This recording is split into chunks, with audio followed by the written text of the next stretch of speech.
Hi guys, how are you? Today I will teach you some Dart basics, specifically the variables in Dart, how they are declared, built-in types, and finally what nullability is in Dart. So the first way to declare variables is by using the var keyword, and that's how you can do it. So for everything, then you do print number, and the variable number has the value of 1. Where is the okay, so it took some time to load. Anyways, then the other option to do this is const number 2, which is 2, and print number 2. I'm actually typing faster than it can process, that's why we're having these issues. Anyways, so you get 1 and 2. A variable, when you use a var keyword, this can be reassigned. For example, number can be made to 2, and then when you print number, it will actually, let's do it 3 so that it doesn't confuse them. Anyways, okay, that would work. But effectively, when you declare something as const, it should not allow you to change it. And yeah, it says constant variables can't be assigned a value, so you cannot change them. So consts are basically used for when using API endpoints, etc. For example, that means in scenarios where something that will not change its entire value while it is being used. Anyhow, the third way to declare variables is by using the final keyword, and that would be, let's say, number 3, and I will store 5 in it. Final shares let me just print that too. Okay, so that would be number 3, and yeah, let's run that to make sure we are doing it all correctly. So you see here, you see the 5, and finally let's see if it allows us to change the value. I think this one doesn't catch it during static analysis. Oh, okay, yeah, it does. The final variable can only be set once. So the difference between const and final is, for example, what I can do is I can make it like this, and that would be acceptable. Then I do this, and but this is not something that I can do with const. When using a const, I have to declare it right away, right in my first declaration. But for the final one, I can declare it sometime later in the future, and I don't have to declare it right away. Anyhow, so yeah, that is how we can declare variables in Dart. Now let's move to understanding what some of the built-in types are. So the first thing you have is an integer, which is let's say my int, which can be a whole number. Then you have double, which is my double, and that is a number with a decimal value. Then you have a list, my list, and which in this scenario maybe can be a list of numbers like 10 to 1. But Dart also allows you to have dynamic lists, which I think you can make it such. You can do, never mind, that was an alarm. Anyhow, so Dart allows you to have dynamic lists, but if I make it strongly typed, for example, I make it a list of integers, it will give me an error that a is not allowed. So yeah, that's how you lock in your collections. Some other collections are, let's say, set. A set is something that cannot have a duplicate value. So if I do 1 2 3, it would accept it, but if I do 1 again, it should throw an error.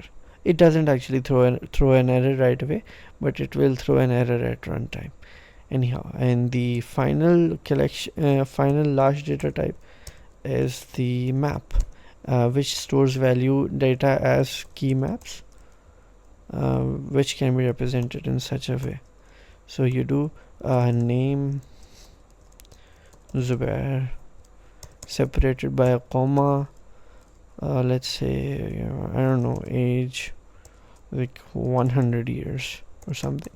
Okay, let's try to print all of them. Print mind.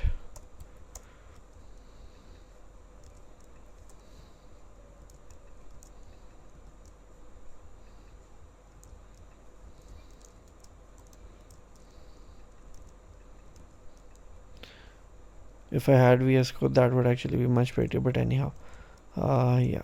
So let's just see how everything goes. Let's see.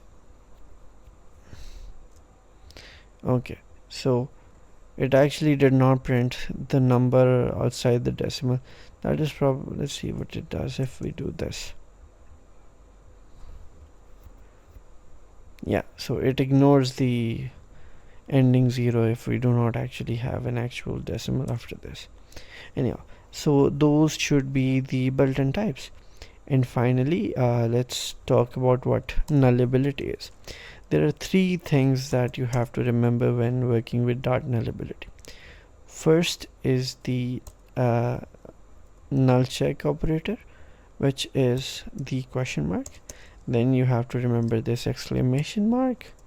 Then you have the question mark dot, and the other thing that you should remember is late. And yeah, the other one is this one, and I don't know what to call it, but I don't really use it that a lot. Anyhow, so what this means is, for example, let's say I have, for example, let's say int my int. Now if I do my int, that is going to be null. Let's see what happens. It says the non-nullable local variable my int must be assigned before it is used. Okay, so because it was not assigned anything, and we have declared it, that now when we declare something without a question mark, like right here, it would assume that this certain variable will never be null, and hence when it is null, it actually throws an error that I was expecting a non-nullable variable, but you have given me something that might be null.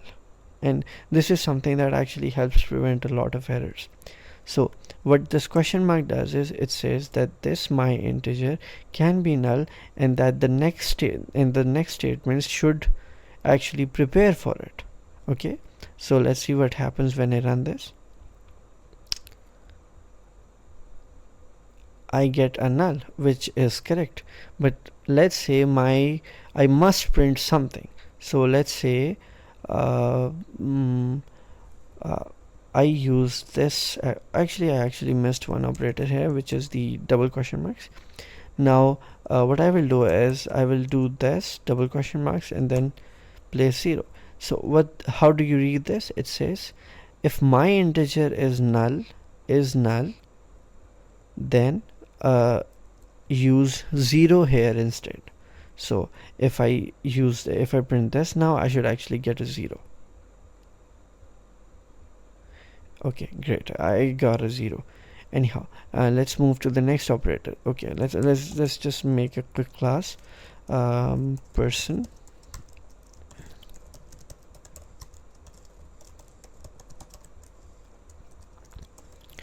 Okay, I have to make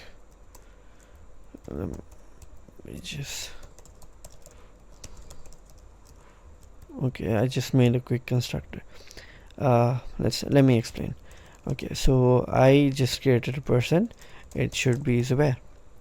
Yeah, so Zubair is actually, let's make it nullable, that this person object can be null.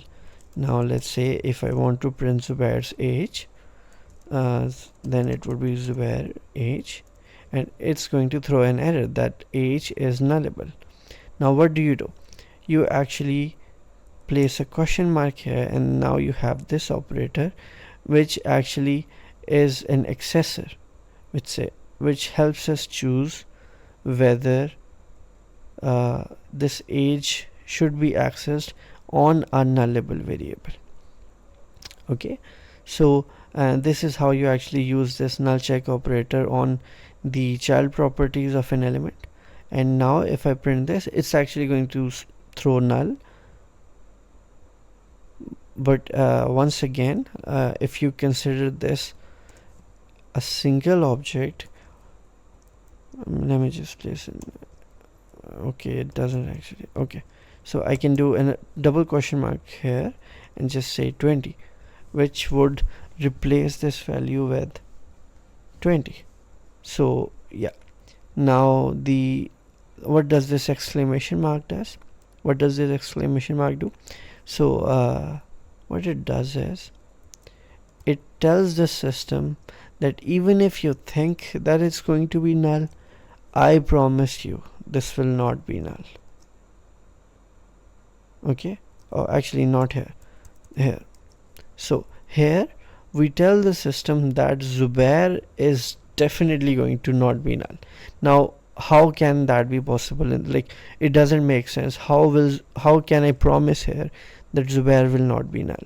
So let's say I just have another function which says make Zubair not null. Okay, and I give it like it should return a person. And yeah, let's see if I don't know if okay, yeah, it's expecting something. Okay, so let's say I return person Zubair and like 500 years. Okay, yeah, so what this would do is here I'm going to do this.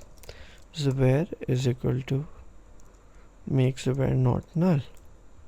Now this okay, it actually detected that Zubair will no longer be null, but let's say even this is nullable. Now this statement is going to be confused. Like now the system is unsure whether age is going to be accessible, and age can only be accessible if Zubair is not null. So right now you as the developer will know for sure whether you have assigned something to Zubair. Now because I know that I have definitely returned something, I'm going to place an exclamation mark here which says that Zubair is not going to be null anymore, and hence you are able to actually access it. But let's say you don't want to do this. Let's say you are just sure at this point that I just assigned Zubair something in the line above, and now when I reach line number 9, I am 100% sure that Zubair is not null. So I just used an exclamation mark there, and now the system knows that the developer has taken responsibility for deciding whether this is going to be null. Now for example, let's imagine a scenario where this line did not exist and you actually ran your program. If you ran your program with this will actually throw an error called null check operator used on a null value. Now the error code might be different, like it might change across time. Okay, let's see what it threw. Okay, so unexpected value, unexpected null value. Okay, so it actually expected that this value would hold something. Let's run this again and just see what it says now.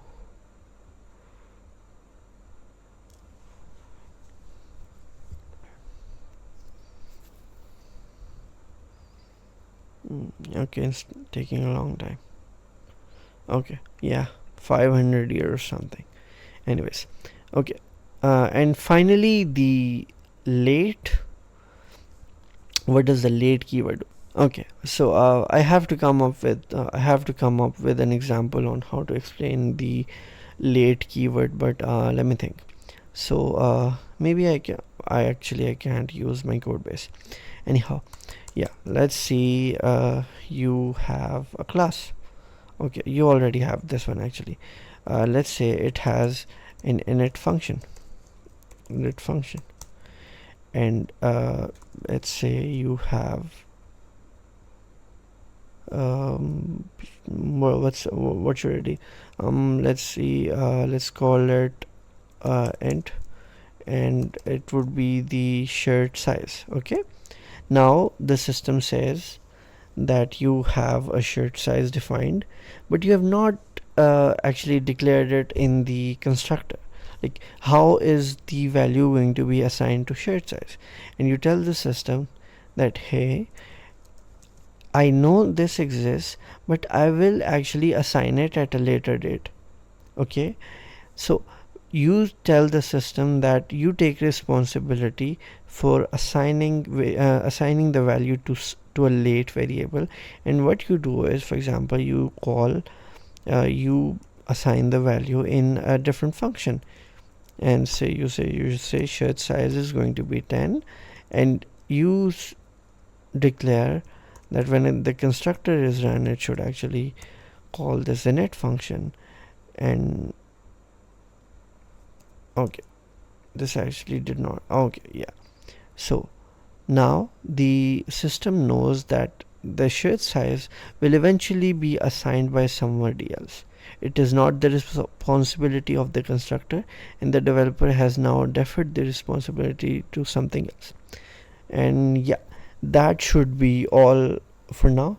The only operator left is this one, and this actually just means let's say int car count. Okay, and that would be 0. I say that car count equals car count. If car count is equal to null, then 0, otherwise car count. Now this is one way of writing this, and here I have written that if car count is null, then it should assign 0, and if it's not null, then the car count should carry its own value. Now this operator, I don't know what to call it, what this operator does is you can actually just write it in an easier form as 0. And